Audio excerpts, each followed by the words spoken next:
Welcome, everyone, to episode 320 of the Biohacker Babes. I'm Renee, tuning in from Las Vegas. What's up, everybody? And I'm Lauren, tuning in from New York City today for the last one for a little bit. Ooh, yes. Yep, just the babes today. We don't have a guest for you because we wanted to catch you up on the latest and greatest in health and wellness and biohacking because there have been a lot of crazy headlines lately. So we wanted to break down some news topics for you all. And then we're going to get into some really cool, interesting updates in our personal world of biohacking. But the studies we wanted to touch on, the big one that everyone's been messaging me about, is melatonin safe? We're going to get into that. Also, circadian rhythm and how that ties into bone health. Should we be demonizing red meat? I feel like that is always the question of the hour. And then, could there be a connection to EMFs and Alzheimer's? So, some really cool studies that we're going to get into. But come on this biohacking ride with us today, just the two of us. Love that. Yeah, I think it's fun to dig into some studies because headlines, as Renee said, are always maybe a little bit dramatic. Could be. We read the headline and don't read into the context, and there's just always so many perspectives, and a lot of studies have limitations. So I want you to kind of put on your thinking cap here and really be here for the whole ride and try not to make a judgment on a headline ever. There's just always so much nuance to dig into. So we really want to kind of set the stage and maybe unpack some things so you can think critically about how did this study even come to be? What are they missing? What do we know?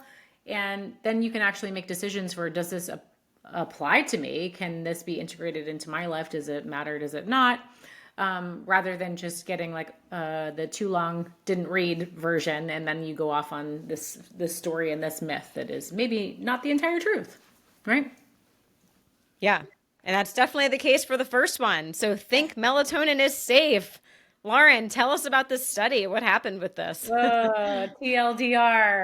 So I was at Wicked, and someone in my dressing room, somehow melatonin came up. And I always love talking about melatonin because it really gets people going, right? People are like, oh, I can't live without melatonin, or melatonin makes me feel terrible. I heard it was good. I heard it was bad. Rah, rah, rah. And the truth is somewhere in between. But this study came out basically saying that melatonin could potentially reveal a hidden heart risk. So the headline was like, oh my God, does melatonin cause cardiovascular problems? And so someone in my dressing room brought it up, and they were like, oh, I heard melatonin was bad for you. It could give you heart problems. I go, whoa, wait, I can't imagine that's true. But this study, what they looked at, they were looking at long-term, so 12-month plus users of melatonin. And they found out that there was an alarming increase in heart disease risk, like nearly a 200% increase in risk, which is really kind of crazy. But they were comparing the long-term melatonin use and the increased rates of heart failure and mortality in people that have chronic insomnia. So across the board, they measured everyone that has insomnia, but then they within the insomnia, they were looking at melatonin users and non-melatonin users. So they were really only looking at two big camps. And they determined that of all of these insomniacs, the ones that had long-term melatonin use were at greater risk. So that kind of sounds scary, right? You go like, Renee, what was your takeaway when you first heard that headline? Well, to be honest, it immediately reminded me of the headline a few years ago that said, people that sleep 9 or more hours will die younger. That, if you remember that one. And it's like, there's always more to the story. Like, well, why are those people taking melatonin? What else is happening in their world and in their health? And there's just so many questions. Yeah, that's exactly what we should be thinking in our head. You were like, fake news. You knew it right away. But these are the kind of questions we should be asking, like, who were these people? What were maybe their environment? What is their health history? What else is going on in their world that can contribute to that subset of, like, why were they using long-term melatonin? And I believe, and have to look into the details, that they were looking at prescription melatonin. So this would be something from your doctor. You need to take this. So we could even ask questions about the quality of the melatonin. Where did they get it from? Where was it sourced? Because that matters too, right? We've talked a lot about supplement quality and really knowing what you're actually taking. But I think with studies in general, there's always limitations. It's really hard to study every nook and cranny. So we have to understand what variables we are looking at and do have. And I think it's important to then turn your attention to what variables are missing. So when we look at these limitations, we really don't know much about the quality of life of these people that were being prescribed the melatonin. We don't know. Were they smokers? Were they sedentary? Did they have pre-existing conditions? And I think what the study starts to unpack is, yes, it's very likely that that was the case. So we're potentially not even looking at healthy people across the board. So it's a little bit of a to be determined on this one. I think this is the first big study that kind of caught eyes around the use of melatonin and getting us to start thinking about what we need to look into further to be able to share really valuable information on melatonin. But again, the point of this is like, let's look under the headline and figure out what are we missing here so that we're not just going off of one statement, melatonin causes cardiovascular risk, right? And this is also the problem with a lot of lab testing, like lab ranges we know are based off of a sick population. So are we comparing ourselves to an optimal state of health, or are we comparing ourselves to a sick state? And so here it's like, what was going on that was already predisposing these people to that cardiovascular risk? There's probably a lot of other underlying variables there. Anything you would add there? Yeah. I think also the other big headline we heard in the last couple of years with melatonin was melatonin supplements and gummies have a wide range of dosing that's not even matching what's on the label. So like that's a whole nother bucket of concern. Like people might think they're taking 3 milligrams of melatonin. Maybe they're taking 1, maybe they're taking 10. So that's a huge issue. And then I think also, I don't believe in long-term supplementation with melatonin in general. Like there's that whole discussion. Like we always say it on the podcast, melatonin is not a sleep supplement. It's a circadian rhythm supplement, right? Correct. So like I only use it if I am jet lagged, like crossing time zones, maybe even social jet lag, or if I'm sick. In which case I'm doing high dose melatonin for the antioxidant, anti-inflammatory benefits, which is a whole nother discussion, right? It's just, my point is that there's so much. And like that's why N of 1 experimentation is also so great, because I mean, I can barely control the variables in my life. Can you imagine controlling the variables in thousands and thousands of people in these studies? Like there's too much going on. So yeah, always question the headline. Are they just trying to grab your attention and be dramatic about something? I'm an optimist. I'm like, I don't think that was their intention, but it was a very clear outcome. And they had a huge data set. They looked at 130,000 adults, right? Like this didn't come out of nowhere. I don't think they squeezed out that result and tried to convince people of this result. It was true. But as you said, how many of those people also had sleep apnea? Yeah. So I think we come away from studies with lots of questions. Tell me more about these people. And hopefully over time we can be more clear and maybe a little niche on studying healthier populations. That would be really cool, but it's hard. I don't want to be a researcher. Too many things to put in order in their place to keep a clean experiment. So in general, just to recap this, Renee and I are both fans of melatonin. We want to look at the quality, make sure it's sourced well. We want to know how much we're taking.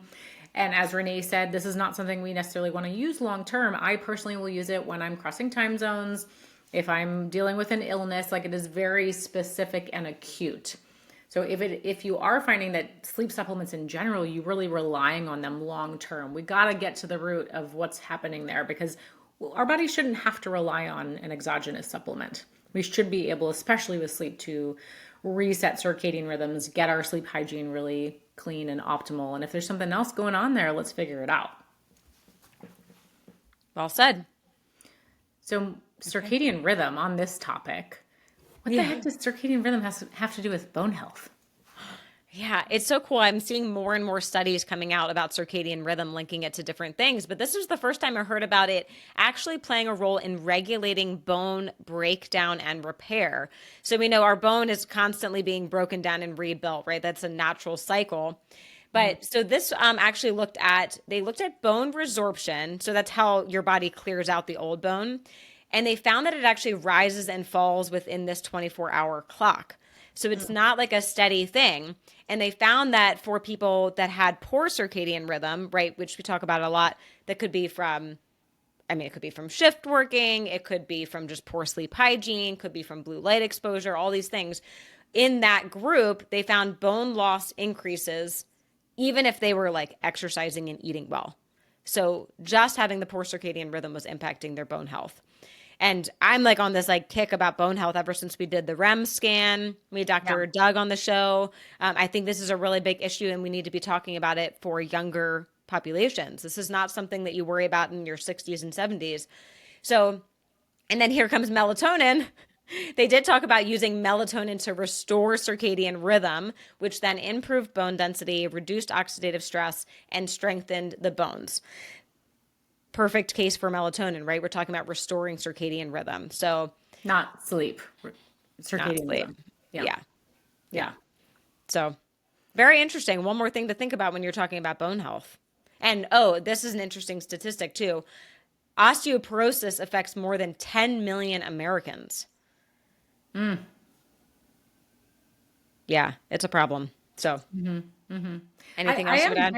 I'm just very fascinated at how circadian rhythm is connected to so many things in our body. I think that's not something that we've been looking at too closely until more recently. Just the timing, like our body's got machinery and it's got systems and it's got this all figured out, right? Without our interference. And a lot of applied medicine and nutrition and wellness, I think, largely ignores the natural rhythms of the body. So understanding how our physiology is just inherently matched to the rise and fall of the sun, I think can be super powerful in the way that we look at diagnostics, but also apply our behaviors and our choices. Anything that's disconnected from the rise and fall of the sun is probably not going to be in sync with what your body is trying to do naturally. And the body is naturally very intelligent and wise and can do this stuff if we support it in the right way. So that, what I'm trying to say is if we are supporting circadian rhythm, it really just will extend into so many areas of our health and wellness. Right. And it's really a recent problem, right? It started kind of with the invention of the light bulb, 130 or so years ago. Which like, it was like, great, we can stay up all night. We don't have to follow the sun anymore. Like that was exciting, but hey, let's actually get back to what we've been doing for hundreds of thousands of years. Totally. Yeah. And that's funny. We were laughing in the dressing room. I don't know if we were laughing. There was almost like a heated debate about daylight saving time because we fell back a week ago. And of course, I couldn't help it. We were talking about the time change and I chimed in. I was like, we need to get rid of daylight savings. And I felt all these heads turn in the dressing room like, what? Are you out of your mind? I was like, yeah, I want to keep standard time. And they were like, are you kidding me? People thought I had a million heads. And, you know, that's kind of a scary thing that it gets dark very early, right? I don't really like that. I don't like that it's dark at 4 p.m. But I said, wait, so you're telling me that in December, you don't mind that it's dark until 9 a.m.? Because if we didn't fall back, that's what would happen. We would not have any sunshine in the morning. And we would have very limited sunshine in the morning. And I think that turned some heads, but then some people were like, well, I'm not awake at that time. I don't care. I was like, I'm awake. I care. Yeah, theater people are like, I'm up at noon, so who cares? So it actually, like, that does make more sense. Having daylight saving time, if we were to keep that light throughout the year, that would align more in sync with the theater industry and theater schedules. Interesting. But I'm like, I'm a morning person. We want standard time. Yeah.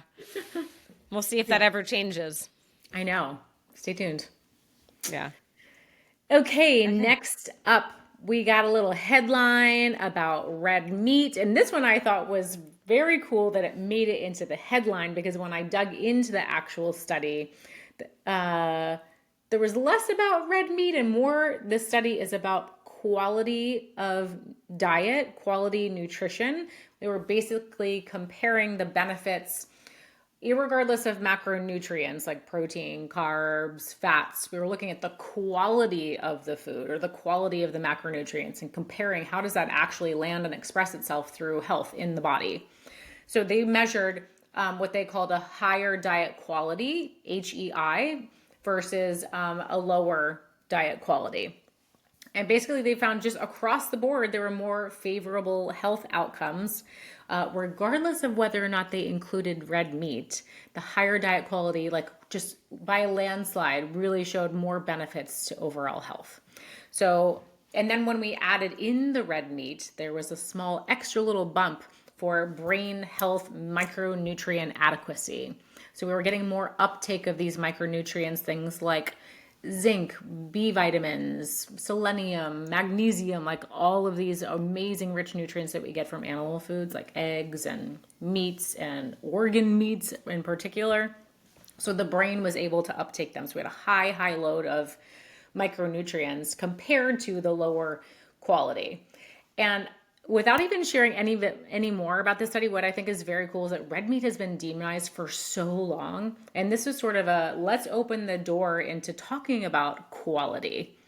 Because red meat, I think, has been demonized for so long because we were never talking about good quality, grass-fed, grass-finished, regeneratively grown red meat with the lower quality conventional, just your subsidized big farm red meat that is probably not going to contain many nutrients and also does contain antibiotics, hormones like glyphosate, and pesticide ridden feed for the animals.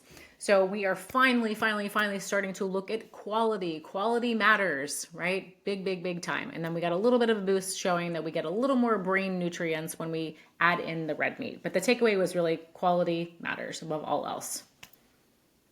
Awesome. Yeah, always trying to up that. You know what? This is so crazy. I just got my infinite epigenetics test results back this morning. Me too. Oh, all right. We're going to chat later about this. I want to hear, I'm going to compare. My glyphosate levels were high. Mine was too. I know. I'm like, man, if mine is high. That's a headline. Yeah, I'm very curious about like how they're measuring that. But I mean, I do eat out occasionally at restaurants, so I'm certainly getting my fair share. But I'm like, if I'm high, the rest of America's. I know. Yeah, I definitely. Yeah. So, I mean, within the context of this conversation, then we question like, how did they test? What is the accuracy and like how widespread are we? What is the lens that we're looking through to determine that result? Because mine was high as well, and in my mind, I'm like, I don't eat glyphosate ridden foods because I don't really eat wheat or gluten. I don't eat bread products. Very rarely do I eat that. That's not in my diet. I also don't eat grains. But glyphosate's everywhere. And there's another headline for you. Apparently, Whole Foods has been selling fake organic food from China. So I've been hearing that for a while. I wonder. Yeah. In China, so unlike the EU, Europe, they have much more stringent standards for food quality. So they don't have glyphosate. There's a lot less pesticides, toxins. So what you're getting on the farm is actually real nutrients. But in China, it's sort of the opposite. They allow a lot of things that actually the US doesn't allow. So that's a step backwards. So I think that was cool for me to see because I'm like, oh, there's no way my glyphosate would be high because I don't eat bread. And that's such a narrow perspective. It made me go, wait, glyphosate could be spread on anything, right? It can travel. There's drift. It could be snuck in even in the best intentions with an organic farm. Are they next to a conventional farm?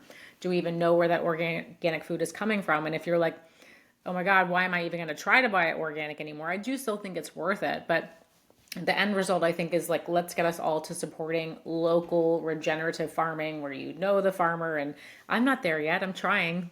Buy from Crowd Cow and US Wellness Meats, which I do trust more than Whole Foods. But it's tough. So a bit of a tangent. We'll circle back to those results. But do the best. But also local. Can. Yeah. I mean, I don't want to be eating produce that was shipped from China anyways, because like how long ago was that grown? Yeah. Mm-hmm. Okay. It's a long travel. I don't even want to take a plane. That's a long time. That's a lot of movies to be watched. Just higher quality. So the takeaway. I'm just picturing a bunch of vegetables on a plane watching movies. Watching Netflix?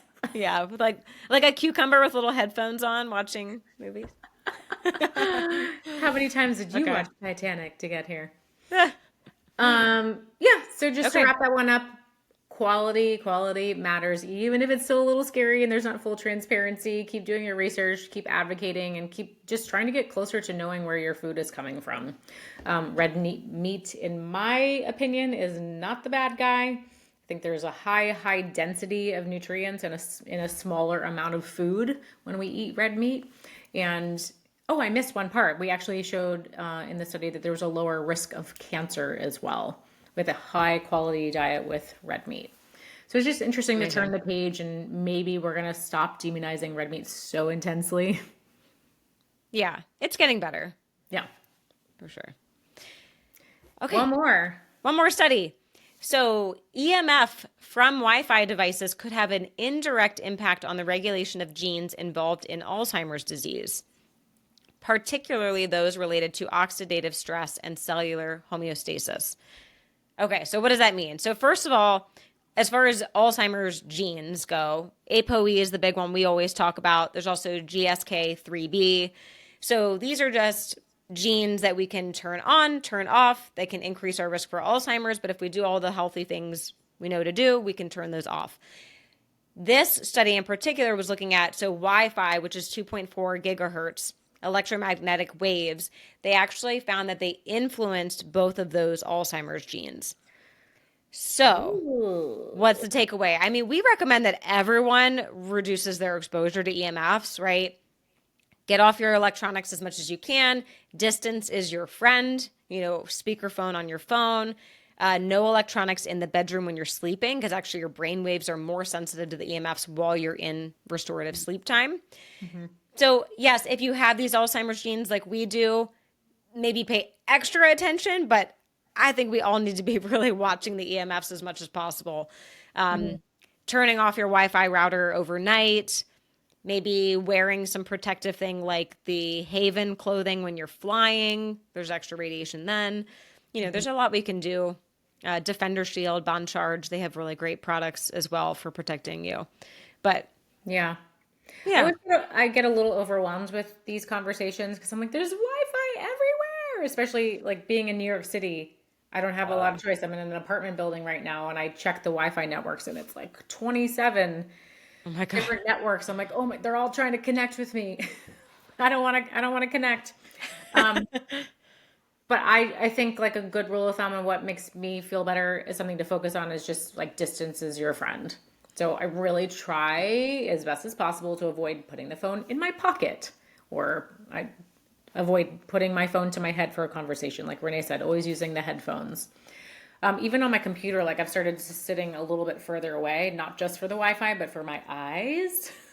Oh, yeah. The distance for my eyeballs.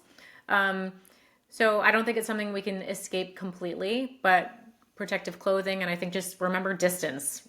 Distance is a really, really great asset. Yeah. And time, I would say. Yeah. If you can just minimize overall time. If you're like, oh, I created distance, my TV's over there, but I'm going to watch it for 12 hours a day. Yeah. No. Yeah. I would add one other thing is the Defender Shield makes this little lap thing that I put under my laptop. It's pretty rare that I sit with my laptop on my lap, but if I'm going to, I put that under, especially for Ryan, because he's always got his laptop on his lap. I'm like, use the thing. It's so easy. I actually think it's comfortable because it helps balance the laptop. Right. Yeah. Yeah, it's like a little tray. Yeah. Tray table. Yeah. All right. Yeah, that's an easy one for the men. That's funny. See like women walking around just sliding these things under their men's laptops. Keep it away from your hearts, please. Yes. Yeah. Yeah, and actually the invention of that product came from Defender Shield. Daniel, he created it for his sons because the studies found that just 10 minutes of having a laptop on a male's lap, it decreased sperm motility and sperm count. Ooh. In just 10 minutes. So he was like, well, I want to have grandbabies, so I'm going to just develop a product that blocks that. Perfect. I love that when people solve problems. Yeah. Very cool. Yeah. So don't be scared. There's a lot we can do. Knowledge is power. Yeah. I don't know what we should have never called it a laptop. I understand the portability of it, but my laptop goes on the desk, not the lap. I'm not saying never, but Yeah. you change the It's name. the other day I actually said, I was like, oh, I'm going to do this on my desktop. And I was like, why did I call it a desktop? No one says that anymore. But it is on my desk. It's a Yeah. laptop on my desk. Okay, we're gonna come up with some other Okay. language for that. Yeah. I'm boycotting laptop. Yeah. Change the name. Change the name. Okay, those are our Okay. studies. If you have any other studies you want us to delve into, or maybe some commentary about those, any things that we forgot, reach out to us, chat with us. But let's get into some personal updates, some biohacks, some things we're exploring. What do you got, Renee? What are you playing with? Yeah. Let's talk about peptides. I am down the rabbit hole of peptides again. To be honest, I kind of took a break from it because it's the wild, wild west. Um, if you are buying peptides, please be very careful where you're getting them from because this is a huge problem. I mean, we're finding contaminated peptides that have like microbials in there, there are heavy metals in there, mold, yeast, and you're injecting these. So that's going right into your body. Like that's pretty frightening. So sorry, that was my PSA of just being really careful. I'm working on getting like the best sources, getting certificate of analysis from every batch, which that's a whole nother thing. Are these companies, like there's a lot of peptide companies out of China that are shipping to the US. Are they making their COA on Canva? Like that's kind of the joke in the biohacking space. Like, do we really know? So I'm doing a lot of research. I'm hoping to have some really good information for you all about safe peptides because if you're going to do it, you only want to do the best. But anyway, so I'm experimenting with a new company. I am doing Delta sleep inducing peptide again. I did the nasal spray over the summer, did not feel anything. I talked to my friend in the peptide space who was like, you got to inject it. He's like, no one ever sees any improvement with DSIP in a nasal spray. You got to inject it. So I'm on day 17 of injecting it. And most people say it takes about 2 weeks for them to feel anything. So stay tuned on that. I'm really Okay. excited. Any Yeah. change in sleep data? No No. change yet. No change yet. But, you know, peptides, they take time. So I also have a couple other ones. I have a Pitalon or Epitalon, however you want to say it. I'm going to start that. Yeah, tomato, tomato. I'm going to start that when we get back from Hack Your Health in Tampa. So, yeah, so some more coming down the road. Lauren, you're doing some peptides right now as well. I am. I've been injecting BPC 157 and TB 500, which is the pretty popular stack for musculoskeletal injuries, tendon injuries. So I've been injecting that into my ankle because I've had an ankle injury now for 2 months. And my physical therapist said to me, 1 year recovery. And I was like, no freaking way. Well, am I going to let this take a year? Ain't nobody got time for that. I'm not running. I miss running. I like had all these dreams Oh, of being here in New York for this time and being in Central Park because that's like one of the things I miss the most. That park is so magical. And running because it's such a great way to get around and see the park. So I have not been able to run. I have not been cleared for running. It's been 2 months. But anyways, I've been trying to pull out all this up. So I'm literally trying to do everything I possibly can within reason without like overly stressing my body. So peptides were one of those things. We've talked about peptides, you know, they are a chain of amino acids. They are protein fragments that help signal to the body healing. So BPC, body protective compound, and thymosin beta 500. Yeah, injecting those. And I did some research on the company that I got them from. And to be honest, TBH, don't feel, this is such a hard thing to break down, but I'm like, do I feel any different from the peptides? I think at this point I had really high hopes of having a drastic recovery from the ankle thing, but I think considering I was given a year, they're probably helping, but then I'm doing so many things. So how do I even know what one thing is helping the most? yeah. The answer is all the things are probably helping, but I couldn't possibly stand on a podium and say peptides are healing my ankle injury alone. They're probably contributing. Yeah. That's the hard thing when you're doing so much, but Yeah. better to try it all because you want to be healed as fast as possible.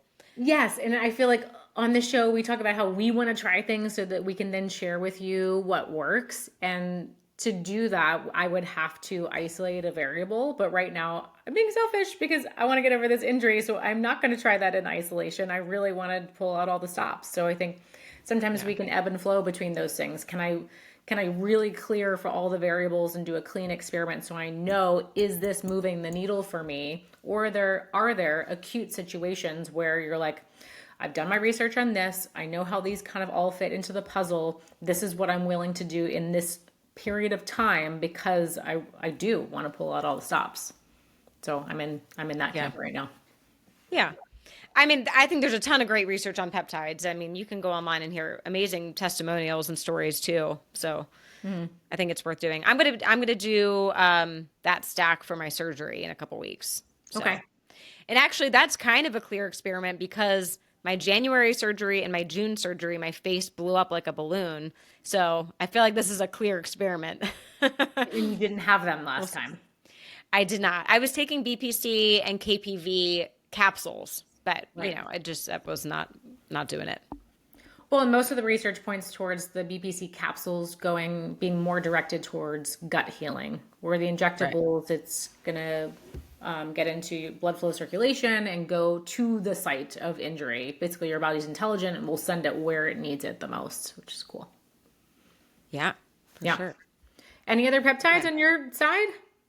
Exosomes. What about them? Exosomes. Exosomes. I did IV exosomes a couple weeks ago. You lucky Woo! gal. Lucky, lucky, lucky. I That's what I asked for as a birthday gift. I told my husband I want So exosomes. awesome. So, Dr. Jeffrey Gross, who is a practitioner here in Vegas, he's actually been on our podcast. He's kind of like the exosome king. Like people fly into Vegas to see him. So if you're ever in Vegas, I'll connect you. He's amazing. But so I did an exosome IV. I got, oh gosh, how many trillion? 2 or 3 trillion, which is like unheard of. Like there are other people out there doing exosome IVs and they might be in the millions or maybe billions. Like we Oh, did it wow. 2 years ago. We did a couple billion. This is a couple trillion. Wow. I I felt so good. Like the next 10 days, I slept. I mean, I'm usually a good sleeper, but I slept so deep. And even like my deep sleep on my Aura ring was up and my HRV was up. And It for can't me, possibly be higher than it normally I is. know, right? I know. That's why I'm like, for me to see an increase in HRV, like this stuff works. And he said that that would probably happen. Can I ask you, where were you in your menstrual cycle when you did that? Oh, I don't know. I got to look that up. That's a really good question. More confounding More, variables. oh, don't ruin it. I'm just kidding. No, I'm not ruining it. I mean, Yeah. you subjectively you felt really good, and that's My energy was so good. valuable. Yeah. Very But cool. exosomes are cool because it's also, I mean, it's signaling to the body to repair. So everyone's experience is going to be different. Like someone that has knee pain, he said like their knee pain is gone overnight, or digestion or brain fog. Like for me, fatigue is always the thing. So that's where I really felt it. But it kind of goes in the body wherever it needs to repair. So that's pretty cool. Yeah, Yeah. If anyone ever wants to do that, hit me up. I'll connect you in Vegas. I do. Birthday. All right, next Yeah. year, maybe. Very cool. And then also at Dr. Jeff's practice, he has this amazing nurse, Heather, who I'm doing a lot of face stuff. So I'm turning 40 next October. So this is like the year of like really hitting all the longevity stuff as hard as I can. So she's like helping me with my face. I just did my second laser treatment this week. It's called the Light and Bright. So it's really good for collagen and elastin production and then also hyperpigmentation, so helping with the sunspots. She got like my chest area too, where I got the sunspots from living in Vegas. So stay tuned on that. Some really cool face stuff. You're in the That's right. Olympics, longevity Olympics. Well, we both Yeah. are. But you're like, because 40's coming up. I don't know why that, I mean, that still just feels Okay. like a big birthday. Yeah, it is. Yeah. 40, baby. Yeah. Oh. All right. Can I share one more thing? Let me talk about my Are you, shockwave real quick because I think your last thing probably okay. I'm involved with, maybe. Yeah. Okay, go for it. Also Shockwave. for Tell my us about it. ankle, I've been doing shockwave therapy, which I am obsessed with. Our dad has one, so we've experimented with this. We've, experienced it at conferences. But I found a chiropractor that's using shockwave therapy, which is basically like an acoustic wave therapy. It's a sound vibration, which also acts as a signal to the body to stimulate healing. So it's basically creating a micro trauma, which I think is so cool. You're creating more trauma to signal to the body, hey, over here, pay attention to me. Send in all of these healing factors like stem cells, we get growth factors, we get more cytokines, we get increased blood supply. So there's often, a little bit of swelling, and I'm very sore for about 24 hours. I feel worse before I feel better, but that's because we sent in the inflammation healing team to the rescue so that there's a hyper focus on getting that area to heal. And I think that's really cool because when we do injure ourselves, the nervous system kind of goes into protect mode. It goes, oh, that hurt, or that was damaging. I don't want you to hurt yourself more. So the brain wants to protect you, right? So sometimes that can create movement dysfunction or compensation patterns, or that whole area really in a way can shut down. So we're not getting all of those growth factors and blood supply anymore because your body just wants you to be safe and survive. So this is kind of turning the light switch back on to go pay attention again. So using these acoustic waves, I've been doing a focused wave. There's also radial, which is a little more general and surface. The focus one goes deeper. I believe it goes like in the teens centimeters, maybe like 15 centimeters deep. It's quite painful. I'm Oh my always gosh. digging my fingernails into the chair and making weird noises. But actually, above the peptides, I would say that has really made a huge difference in my ankle recovery. And how do you find someone that does that therapy? I Googled it.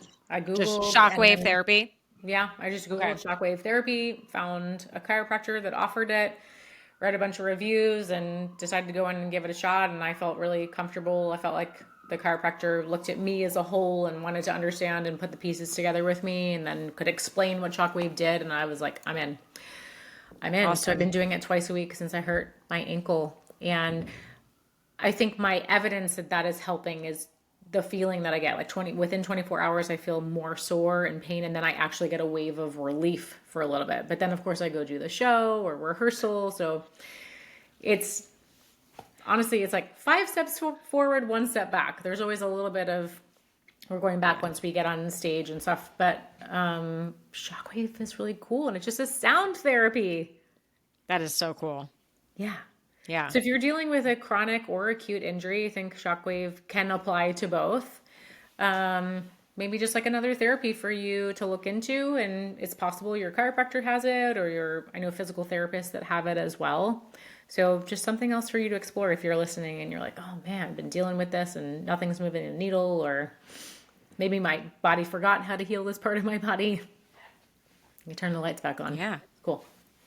Shockwave and some exosomes. Well, not everyone can afford exosomes. I can't afford exosomes.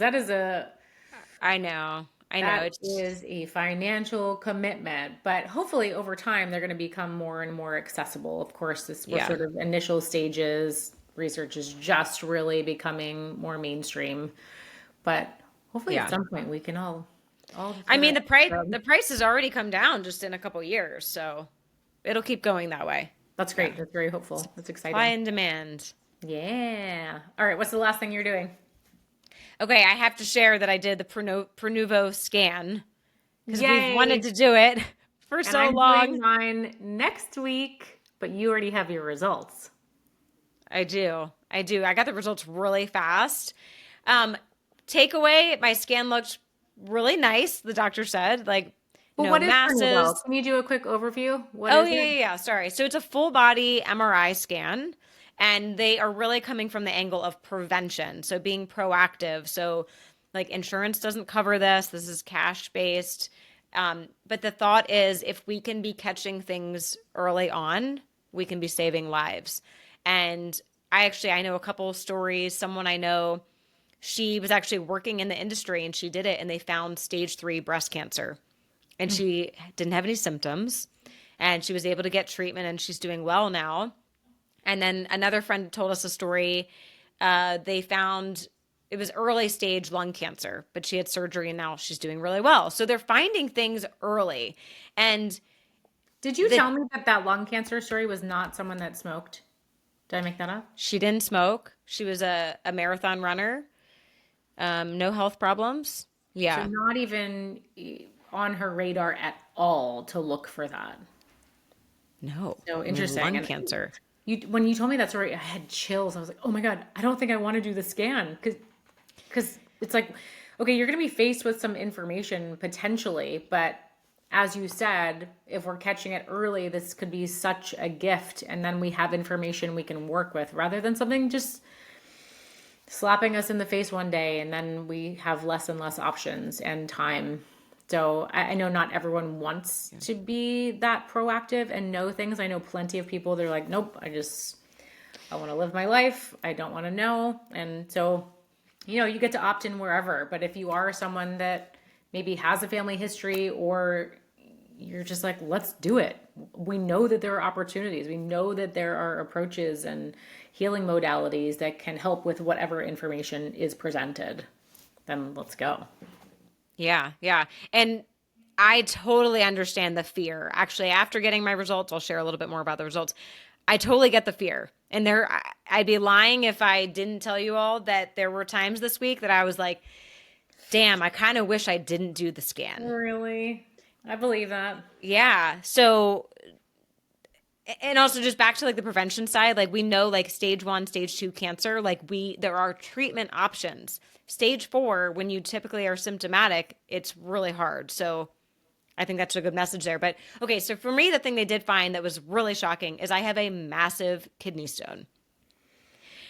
I'm realizing I don't even know anything about kidney stones. At least I feel like I don't know anything. So I've been down this like rabbit hole, and I'm trying to not panic. I'm trying to remind myself that if I didn't do this test, I wouldn't even have a freaking clue that I had it. No, you would not want to find out while you're passing it. I think this is a gift. Yeah, but mine is so big, it can't be passed. So I'm going to a urologist in Vegas in a couple weeks to find out more about what I'm supposed to do. But have I had this for a month, a year, 10 years? I have no idea. Yeah. But I'm trying to remember, it's good to know because I know everyone says passing kidney stones is worse than giving birth. I've never done that either. So Yeah, I've heard the same. yeah. And then the only other big one was I have a bulging disc at L5S1 in my back, which is not a surprise. That's where all of my back injuries have been. So I thought you knew that actually, or maybe I made that up. I had 2 herniated discs down there about 20 years ago. I guess maybe one just still hanging out. I don't know.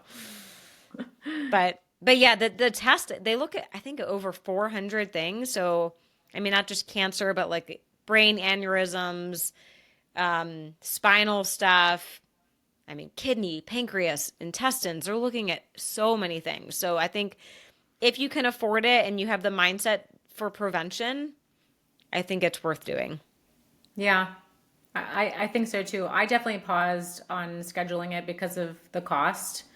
So just so everyone knows, there is the whole body scan, but then there's like an extra full body scan. There's a level up, but the level that we chose, which is the middle, right? Yeah. I thought the next level just includes blood work.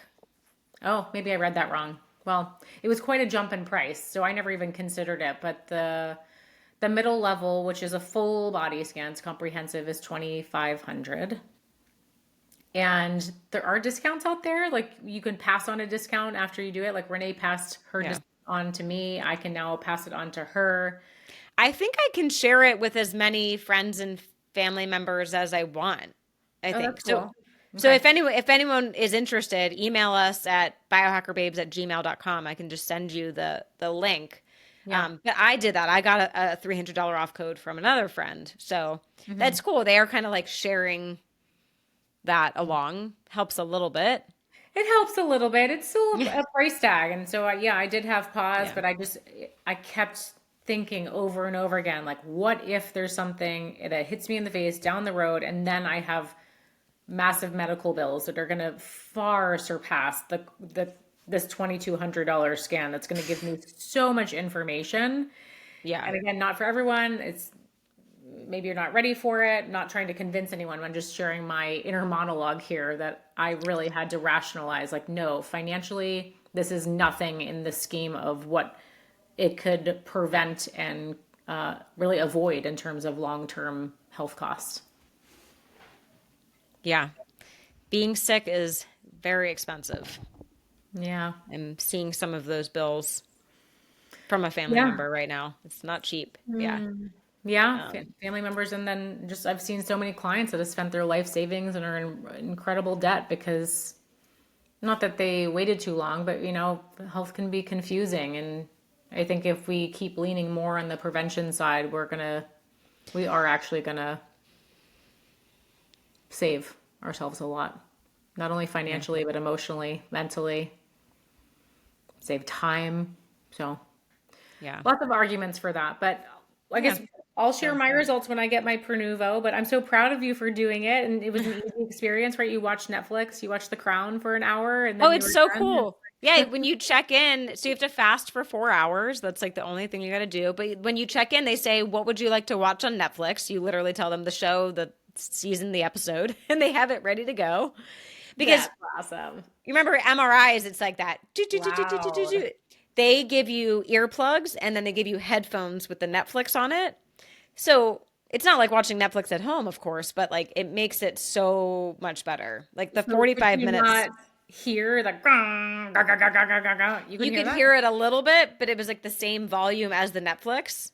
So it Okay. was distracting enough. Okay. Yeah, so I watched The Crown. Yeah. Nice. I'm gonna be watching Gilmore Girls. Yes, of course. Yeah. And then they give you snacks after. So if you're starving, they give you snacks. Amazing. It's only 4 hours fasting. It's not terrible. And then 45 minutes, you're in and out. It's super easy. Wonderful. Okay. So, More on yeah. Prenuvo, but we'll put a link below if anybody wants to learn more, or maybe you've already thought about this and you're ready, you want to do it, like, go for it. Yeah. And if you have any more questions, I'm happy to share more about everything with it. You're going to be a kidney stone expert soon. Oh, God. Share more. All right, so that's Okay. it for personal health updates, but we just wanted to announce that we just appeared on an episode, a season of Human with Sierra Clark. She came to Vegas and we filmed at Renee's house, and we love to share that episode with you, highlighting us as sisters. So it was very cool to be featured in this episode, but we kind of go through our routines. And if you've been a long-time listener, I don't think anything will be too new, but you get like a very clear visual on a lot of the stuff that we do and how we interact. And it was really fun. So we'll share the link if you want to watch that. Yeah. And then we'll have to come to Raleigh and see your house next time. I know. Come over to my house. Yeah. It was very fun. Okay, cool. Yeah, we'll link that below, and we'll make sure we have all the studies and links to other resources in the show notes, so make sure you scroll down to find more. All right, biohackers. Thanks for tuning in. We'll see you next time. Bye.